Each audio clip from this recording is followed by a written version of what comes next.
Morning. There's quite a few familiar faces out there. Okay, so I'm not here to talk about any of the solutions to these systems, just talk a little bit about some of the problems, some of the challenges we face. So, and some of it will overlap with what Garrett has talked about. The problems in Maine, the challenges in Maine, in many ways are exactly like the nation. We're not that unique in certain ways. And in other ways we are. The big one in which we are is our demographics. We're aging very rapidly. So we're going to talk about that first, then we'll talk about, I'll show you a little bit about how the structural shifts in employment are playing out, how they're changing the types of jobs available and the performance requirements associated with those jobs, and how there really needs to be some intervention to help people who have been displaced fit with the jobs where there is demand. So can you hear me well over with this in the back? Yeah, okay. So looking at our demographics, our attachment to the labor force is really different as we move through the life cycle. You know, we get our first, many of us get our first job as a teen, and then go to college, and we have a little bit more association with the labor force. But the share of the population that is employed is very, very high among people from their mid-20s to their mid-50s, lower before and lower after. So this arc is just, this is the average since 2000 of the share of the population that's employed. So that pink area is kind of the sweet spot of real high attachment to the labor force. It's also the area in which people are at their, well, people in there from the 30s to mid-50s, their peak years of earnings and peak years of productivity. By then, you've learned a lot of the things you need to learn to do your job well. And so that's a very productive group of people. And this is really important because aging has been so much in the news a lot lately, and a lot of some misinformation about how aging is playing out in Maine. But it's playing out really significantly. So thinking about this plot of how we typically move through the life cycle and our attachment to the labor force, this is what our population looked like 20 years ago. The bulge is the baby boom. So those of us born from after World War II to the earlier mid-60s. And back then the baby boomers were mid-20s to mid-40s in age. And just coming into that pink area where we're really heavily involved in work. So it's no surprise when you think about that, in the late 80s, that was boom time. We had tremendous job growth, a lot of prosperity because so many people were flooding into the workforce, and they were also reaching their years where they really understood what they're doing very, very much more productive than, you know, when you're younger. So now thinking about that, as we move through time, 10 years later, baby boomers are really right in that sweet spot.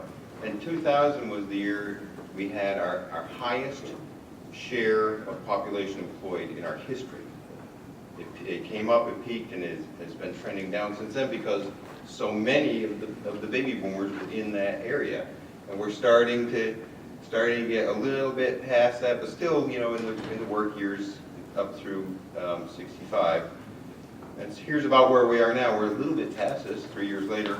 But now we start to have significant numbers of people moving past their peak years of labor force attachment.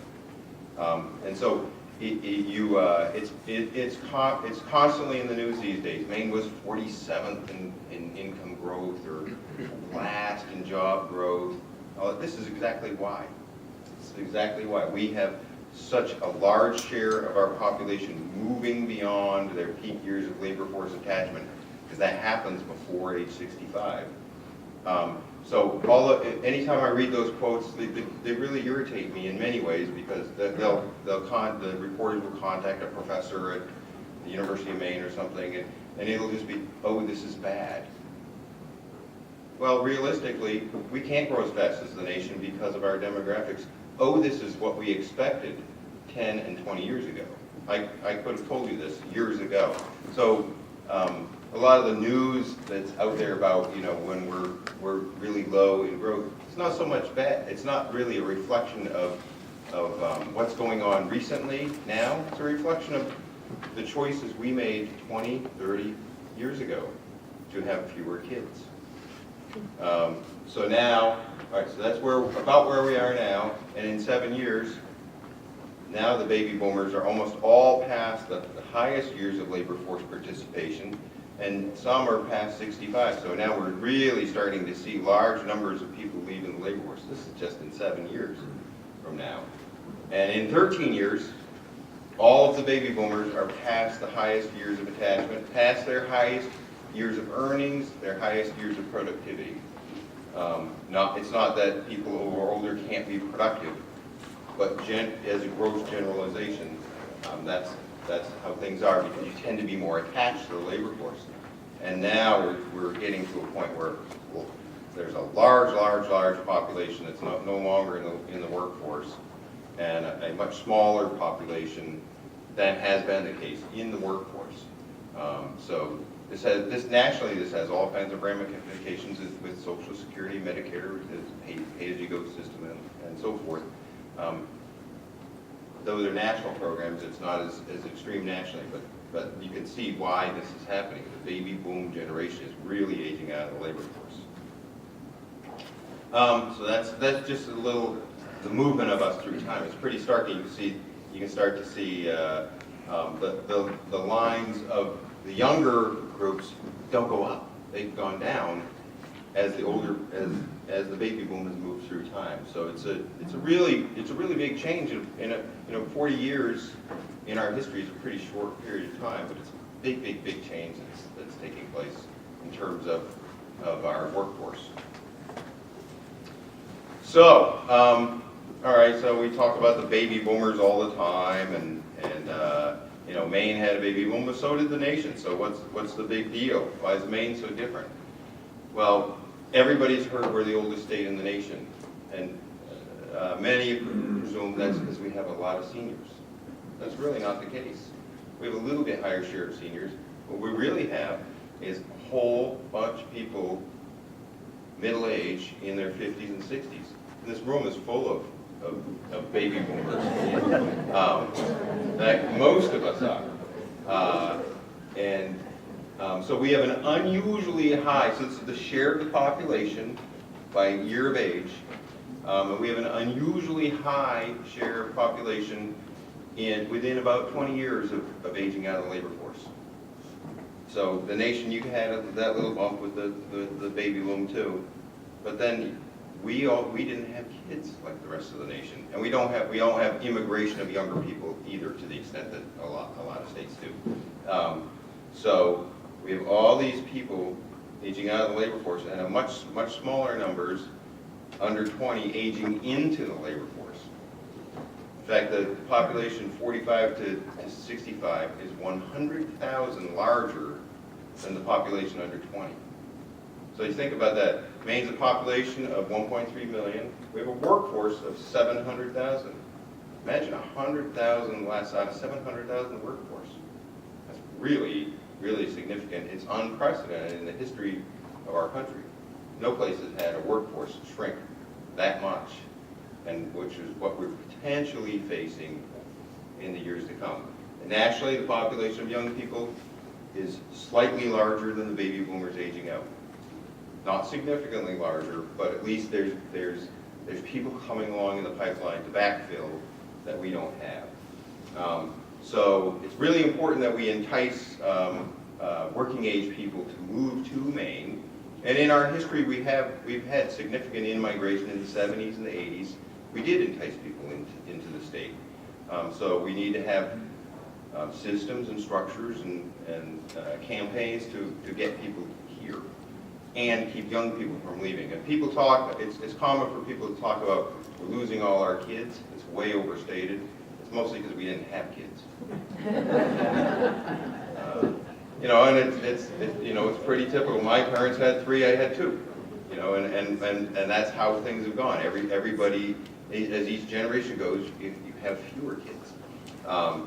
So it's a significant problem, but the idea of enticing a lot of people to Maine, we can get campaigns and all that. We're competing against the rest of the Northeast, because this is a problem throughout New England and New York, but it's most pronounced here. Maine has this issue more significantly than any other state, with New Hampshire and Vermont behind us. So it's going to be really difficult to attract people, but we're going to need that workforce, because there's a bunch of us aging out of the workforce, and as we get older, what do we need? We need health care. And so that's a big part of why healthcare has been growing, because of aging, but also all kinds of new forms of technology and other things. There's new ways of diagnosing and treating people that we didn't have before, creating all kinds of new jobs. But boy, 20 years from now, as we're all older, and 30 years from now, the demand for healthcare is going to be very, very high, and we're going to have a smaller population in the workforce, and a lot more of them are going to have to do, healthcare and other kinds of functions to take care of us, and a smaller workforce to pay taxes and pay for all the infrastructure that we depend on. So the challenges are really, really significant, very real. Okay, so that's the demographics, and every time after I talk about this stuff, I hear how grim things are. There are examples in our history of being able to change that. We can entice people. A great example is one area of Maine, Waldo County, in the late 80s and the late 90s, was really in a hard place. It was kind of where Washington County is now. And then in the early 90s, MBNA, the financial company, came in. They set up a credit card processing facility in Belfast. At one point got to 1,600 or 1,800 jobs there, because they had such good workforce there. And the area was totally revitalized. And instead of people leaving, people moved into the area, and it's really a desirable area today, where very, very different than it was 20 years ago. So, there are ways. We have seen examples within our state of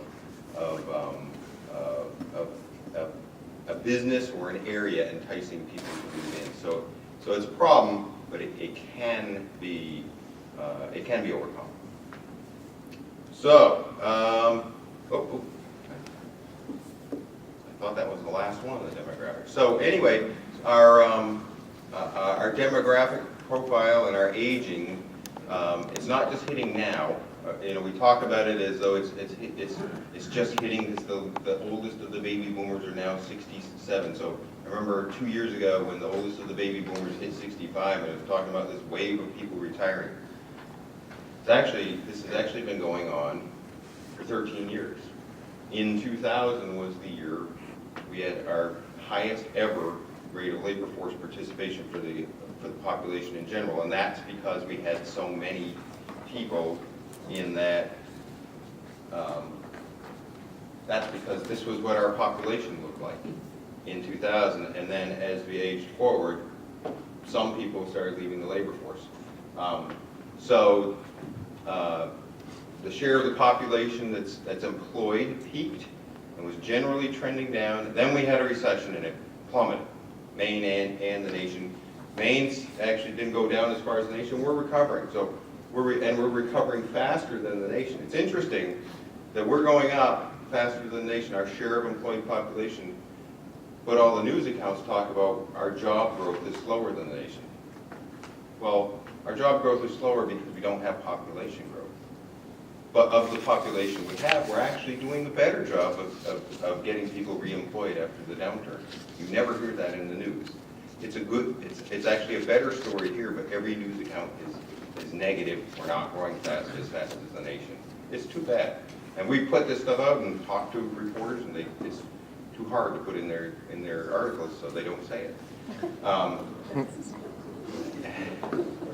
And the other aspect, just as an aside, that's very interesting here is the national share of employed population has not gone up in 4 years, but the national unemployment rate's come down by 3 percentage points from 10 to 7, almost 7. our share of employed population has gone up fairly steadily, and our unemployment rate hasn't come down as quickly. The reason is because Maine people have stayed in the labor force. Jobless people in Maine have continued to look for work. Nationally, jobless people, millions of jobless people have just stopped looking for work. The moment you stop looking for work, you're not unemployed. You're jobless, but you're not unemployed. So if you adjusted for differences in labor force participation, our unemployment rate is around 7%. The national unemployment rate would be about 10%. So from those perspectives, Maine is really outperforming the nation, and you never hear it. All you hear is we're not growing as fast, and nobody ever says it's because of our demographics. So it's an interesting environment that we're facing, and we're doing better than it would seem.